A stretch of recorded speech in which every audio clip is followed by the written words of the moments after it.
Hey, what's going on, everybody? It's Stupid Player Negative AE, and welcome back to another episode of Steins Gate. I know there's a black box in the left-hand corner. I'm going to try to record a different way here in a couple days, but for now we're going to have to live with the black box in the corner until I can figure out how to get rid of it, or maybe it doesn't matter that much. I don't know. We'll see. But we're here right where we left off. It is possible to give Amadeus a soul just like a living human's. I was stunned. So does that mean that, what does a soul entail? What does a soul entail? Should one of the leading brain scientists in the world really be using a word with such vague definition? Okay, good. So the game knows. This would mean the creation of artificial intelligence in the true sense. Yeah, like, what is a soul? The whole hall got very quiet. And it was sheer chaos for a while after that, as everyone tried to debate their own personal theories with Dr. Lenskinen at once. Huh. It was thanks to Izaki I was able to get into the reception held after ATF was over. They told me there was a dress code, so I went all the way back to my parents' house to get a suit to change into. At first, all that effort paid off as Izaki introduced me to some of the country's top researchers. Riken, JAXA, IMIS, etc. Japan Aerospace Exploration Agency, the Institute of Physical and Chemical Research. You mean Yamaha? But before long, Izaki ran off to suck up to some university professor, and I was left completely abandoned. So I got a message, and I know how to open my phone now. Alright. I can't believe you get to go to a fancy party. Die in a fire, Mr. Fancy Pants.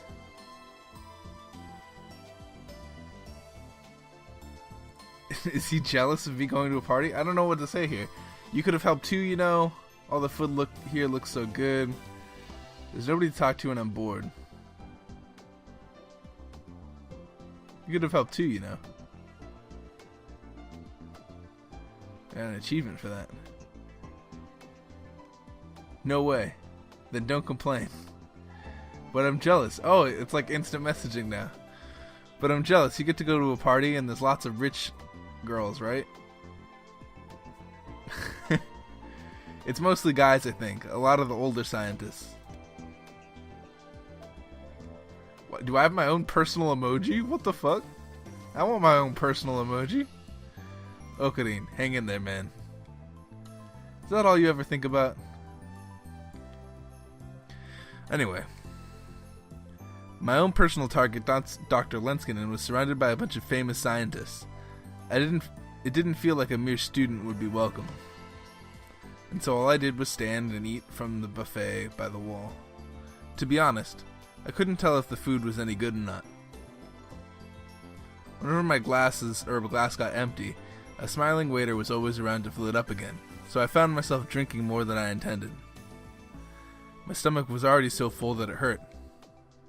The whole place felt like it was another world. I'm really not cut out for this. That sounded like what's her name? The green girl. At the exact same moment, I heard a girl next to me say the exact same thing. Surprised, I looked over at her. Our eyes met. Hey, it is Green Girl. What's up, Green Girl? Maho? Oh, you? What was a middle school girl doing here? And then a moment later, I realized it was Maho Hyajo. She was wearing the exact same outfit she'd been wearing during the lecture. In a lab coat in a place like this? That's just what the old me would have done. Let me see, your...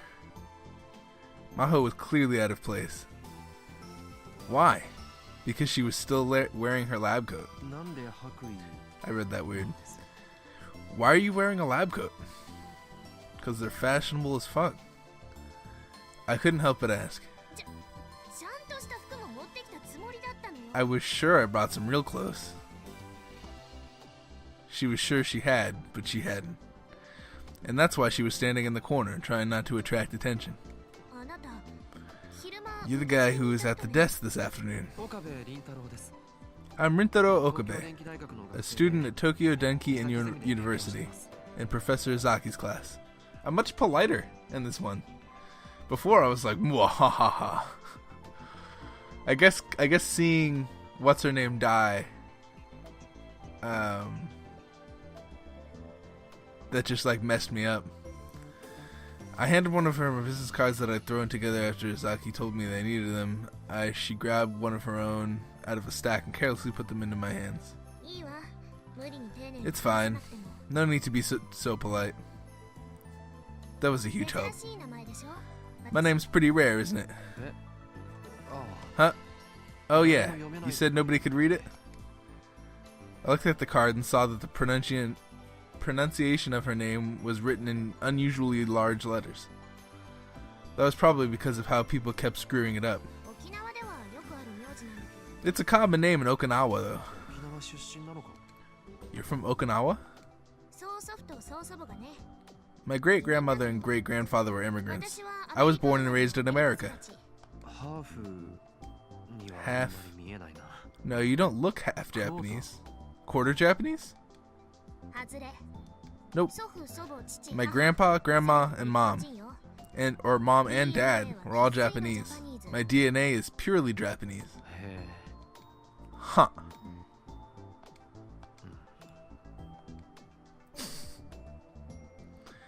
And the conversation stopped. I'm a terrible conversationalist, honestly. The old me would have gone full Chunibyo and started ranting about conspiracies and magic powers, whether the other person cared or not, but you can't really call that a conversation. So I'm a different person. I had no idea what to say to somebody I'd never met before. I had been working at becoming a real adult, even buying and studying men's magazines, but none of it really helped. Without anything to talk about, I looked over at Dr. Leskinen. He seemed to be giving a lecture on neurons to a bunch of scientists. I'm sorry about today. Huh? Sorry for what? Oh, for interrupting your lecture? That. Don't worry about it. If you hadn't spoken up, I probably would have. I can't stand people like that. You sure that would have been a good idea? You heard what the professor said. A scientist should remain calm at all times. I'm not speaking as a scientist right now, so it's fine. Must have really ticked her off because she grabbed a cocktail from the passing waiter and gulped it down. Her cheeks turned a pretty shade of pink for an instant, but no longer. She might have... Ah, fuck. I'm still a desperado with that clicker, and I don't know how to view the last... Oh, I can quick save on command, though. I can do that with the last one, too. But you're right, really. Sorry. Criticisms like that, they aren't very nice. But they're true. A lot of our research still has a long way to go. Really? There are a lot of problems we still have to deal with. More than what we discussed in the lecture. Here's an example. We can write memory data back into the brain, but if the brain can't use it, then it's useless. The memories are there, but you can't get to them. It's basically like the same as amnesia. As Maho spoke, I remembered. I remembered all the lectures and theories that Kurusu had given me when she was making the time loop machine. If I remember right, when people try to access their memories, the signal goes from the frontal lobe to the temporal lobe, right? Yep. Top-down memory search signals. So then... And then I started to talk, remembering what Kurusu had told me about her theories as I went. When I used specialized terminology whose meanings I barely remembered, Maho would tell me what they were. And so finally, in the process of writing these memories back to the temporal lobes, if you send the pseudo-impulse you copied along with them to the frontal lobes, the memory search signal will function properly, I think.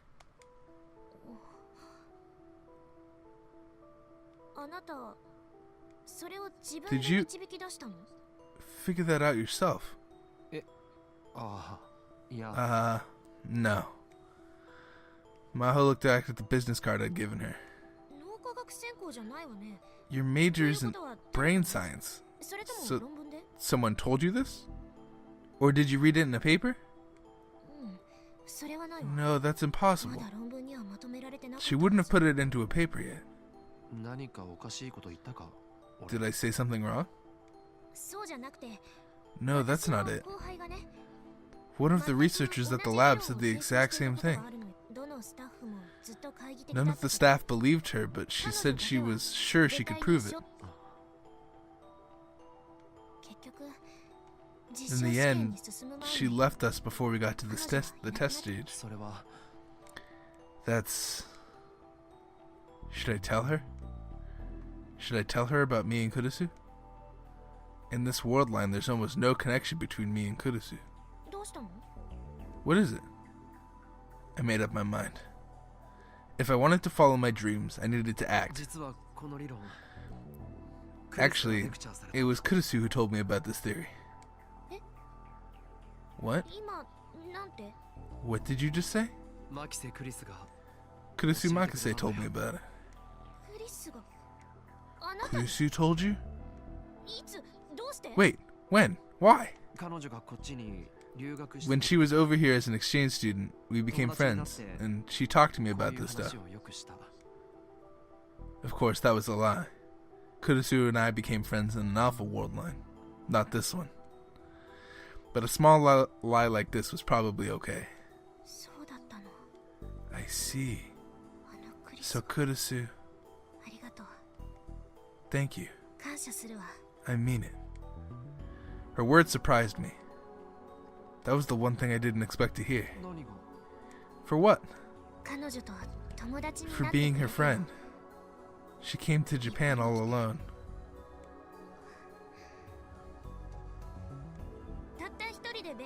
I mean, I'm sure she would have been bored studying all by herself. All we ever did was fight, though. That sounds like her. She never gave in, did she? Never. She'd argue for hours. Ah. That's cute.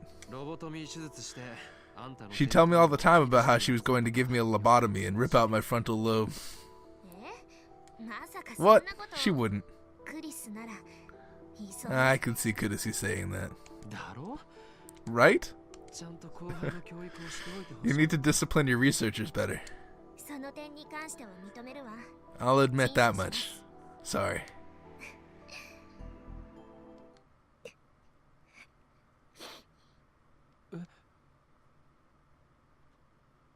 She smiled, or so I thought.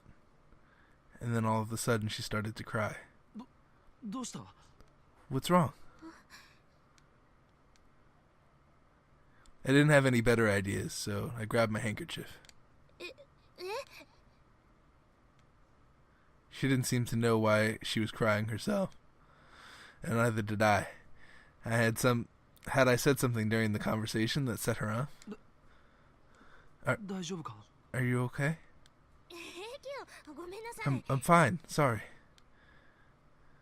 She didn't take my handkerchief. Instead, she took a tissue out of her pocket and wiped her eyes. My brave third Einstein.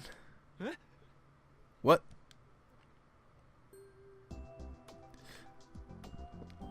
I turned around and saw Dr. Leskinen smiling and quickly striding towards me. He grabbed my hand as I got closer. The handshake was incredibly forceful, and his hands were as big as a bear's paws. No, not just his hands. Standing in front of me, he looked even bigger than he had during the lecture. I'm pretty tall, but he was at least a head taller than me. Professor, It was all so sudden I couldn't even think of an introduction. And wait, did he just speak in Japanese? Still, I don't approve of you making my assistant cry. Oh no, this is... No, Professor, it wasn't his fault. He had nothing to do with it. Maho and I both denied it as much as we could. But I didn't know why Maho was crying, so I couldn't come with any up with any more excuses. I just started to panic even more. So basically, Kurisu. I was talking with him about Kurisu and I just started to cry. Or just started crying. Kurisu? You're a friend of Kurisu's. Hi. Yes. This is Rintaro Okabe. He's a student. Maho introduced me. Thank you. Game. Dr. Leskinen had a gentle expression on his face as he gave me a slow hug. I felt like I was going to suffocate in his massive arms. Somehow, I could tell that it was his way of remembering Kurisu. I see. If that's the case, then Maho. Yes? Why not introduce her to Mr. Okabe? You can't mean Amadeus. It was good luck that brought him to us here, wasn't it? While we're in Japan, you can have him be a tester. Are you serious? We can't just let an outsider... If he's a friend of Kurisu's, he's no outsider. Correct? But, sir... What were they talking about? I had no idea. But this was my chance to build a relationship with Dr. Leskinen. I didn't want to blow it. I'd love to help. Nice. He patted me on the shoulders and smiled. It was an innocent smile, like a child's. Okay, then, ask Maho for the details. Thanks. Why is he speaking Japanese? Are we just going to brush over that? We're just going to brush over how he was speaking English the entire time during the conference, and now he's speaking perfect Japanese? Another scientist was calling him, so we wandered away. I think we're just going to brush over that. Maho was shaking her head in disbelief. What's he talking about? Meeting Amadeus? Being a tester? The demonstration of Amadeus we did during the convention used my memories, but Amadeus also has another researcher's memories saved data as well. Another researcher's memories? What did that mean? When I finally figured it out from Dr. Lenskinen's and Maho's conversation, my heart started pounding. You can't mean... Her. Yes. Kurisu Makase's memories are stored in Amadeus. They're 8 months old, though. Ha. Several days passed after the ATF party. 10 minutes from Ikeburo via the express train. And then 10 minutes by bus from a station called Wako City in Saitama. The office I was looking for was on the second floor of a building right next to Riken. Global Brain Science Comprehensive Research Organization Japanese Office Prep Room. That was what the plate on the door said. To get in, you needed 3 types of special keys, plus a security card. What is this place? The plan is for brain scientists from all over the world to work together to make a new organization. Our lab is leading the way. She led me inside. Okay, so that's a thing. Oh, Ferris! Yo, what's going on? The mysterious Sikatos have at last appeared in Akibaran, yeah. I'm gonna send myself emoji. I don't know if there's ever an option where I wouldn't send myself emoji. You haven't heard of the ancient urban legends of Akihabara?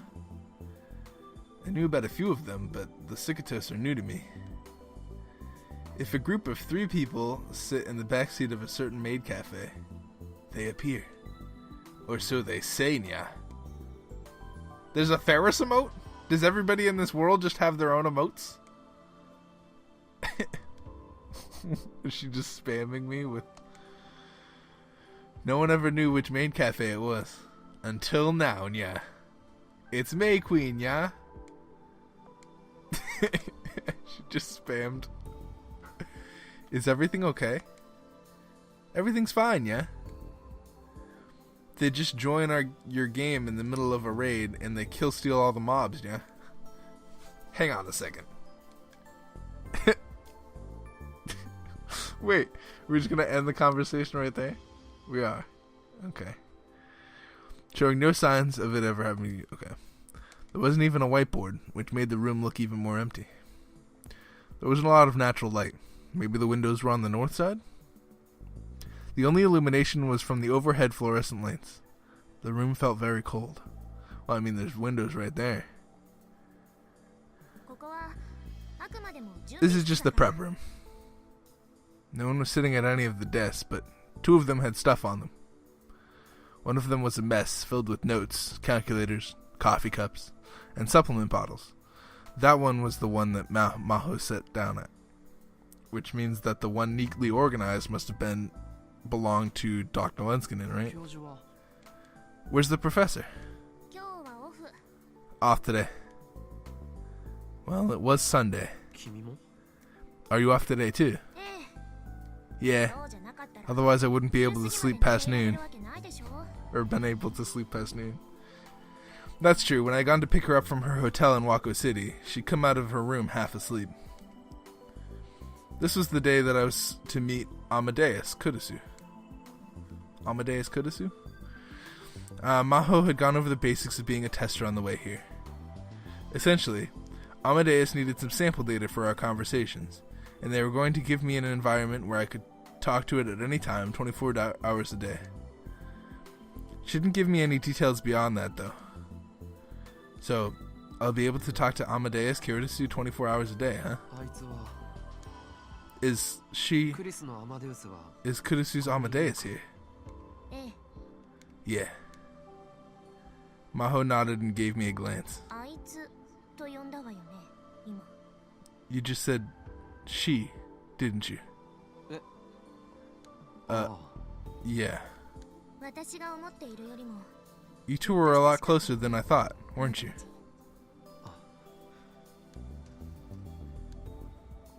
Maybe my silence was an answer in itself. Who is that? Who we got? Oh, wait. Lukaku's in the same text conversation?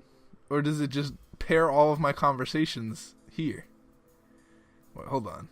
I need to go all the way up just to make sure. No. I think that's just...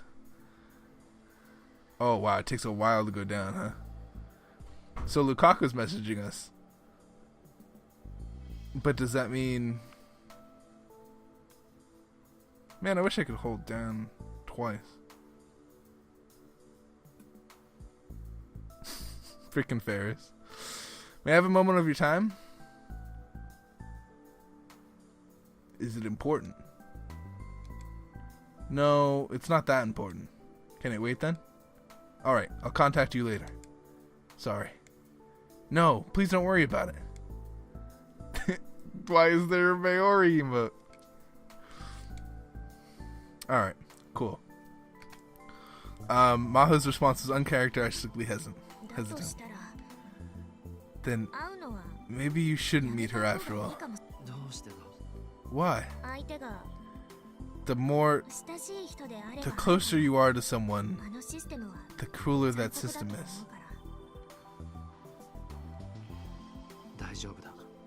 I'm okay. Fine. I won't bring it up again. But just remember one thing. The memories are from March, the last time Kurusu did an update. So anything you say about what happened after March, for example, when she was in Japan, she won't remember. That's right. Isn't it? Isn't it? And the professor and I have run her program a lot of times between March and today. Each time Kurusu, I mean the Amadeus Kurusu, has created memories the original never had. Stories we've told her, information she's found on the internet, new people she's talked to, things like that. In other words, what you're about to meet isn't Kurusu Makase, your friend. It's one of the problems with the system. It causes a lot of confusion with people on this side. I mean, us humans. Because you'll think you're talking to the real Kurusu.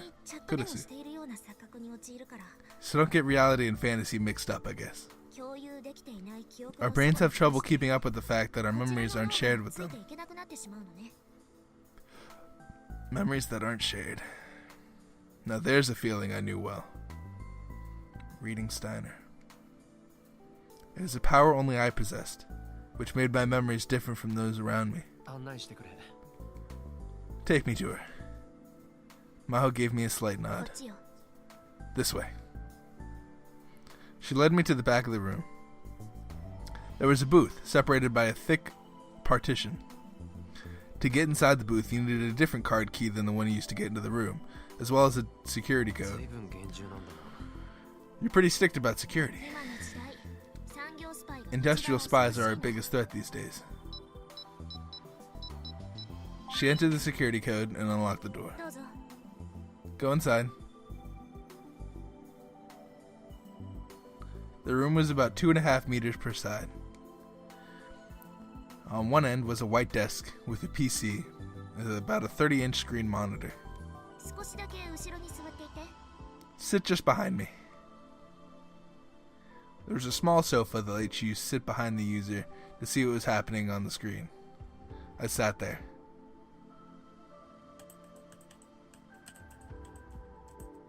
Maho powered on the PC and began to type.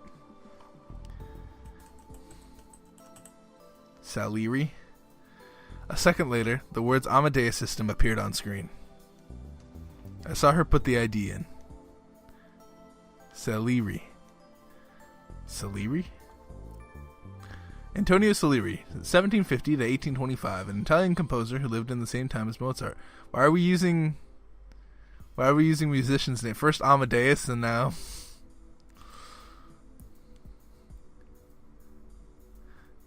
Why are we doing that? Come to think of it, in the famous movie Amadeus, there was a movie character who was spiteful and jealous of Mozart's incredible talents, but whom, in the bottom of his heart, admired him more than anyone else. That character's name was Salieri. Don't look at the password. Maho moved her body to hide her hands. I looked away. She finished logging into the system, and a simple, bare command prompt appeared on screen. Are you ready? Yeah. Do it. Maho entered several commands at the prompt. Sorry. I can't show you this. Well, I wouldn't be able to make any sense of it. Still, you know how it is. She turned off the monitor. Then she spun around to face me.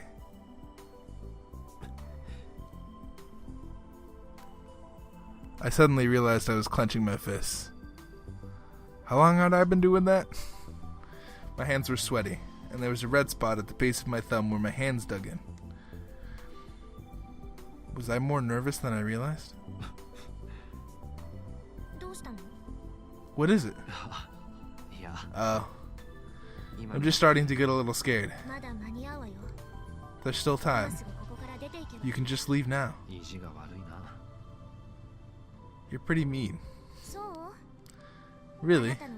I'm worried about you. Then act like it. Seriously. You, Kurusu, you lab girls. For a second, the old, joking me was about to come back. I quickly changed the subject. People who spend all their time doing experiments can be so rude. That was a clear case of slander. I can sue you for defamation if I want. Stop, you're scaring me. I know a good lawyer. Want me to introduce you? How about you stop suing me first? If you want to talk about a settlement, you're gonna need a lot of cash. I'll buy you a Dr. P later. You're so cheap. I heard a small sound from the back of her throat. I guess she was laughing. Normally, I'd find that irritating, but strangely, coming from the girl in front of me, no. She was a grown woman. Actually, I didn't. Maho Hyajo was very strong-willed, with the prickliness and short temper unique to science. Wow, I read that weird. She always seemed to be a little upset about something. But maybe she wasn't that bad. Oh, I see. She, Maho. She's a lot like Kurisu.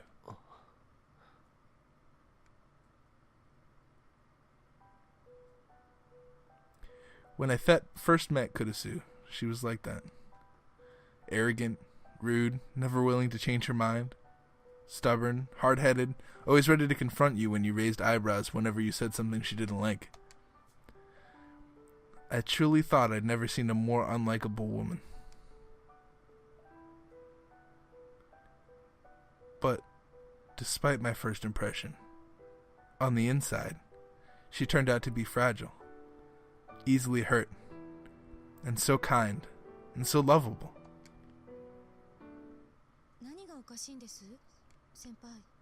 What's so funny, Mao? I suddenly heard a girl's voice from the speaker. Found myself jumping off the sofa. I knew this voice. Is it the same voice? Speak again? I couldn't forget. I could never. Maho turned on the monitor. The girl I'd never forgotten appeared on screen. Maybe it was based off her appearance at the brain science lab, because she was wearing a white lab coat. The PC's camera turned towards me on its own. Who is this? Maho was introducing me, but I didn't hear a thing she was saying. I simply stared, entranced. I wanted to reach out my hands. I wanted to touch her. She was right there.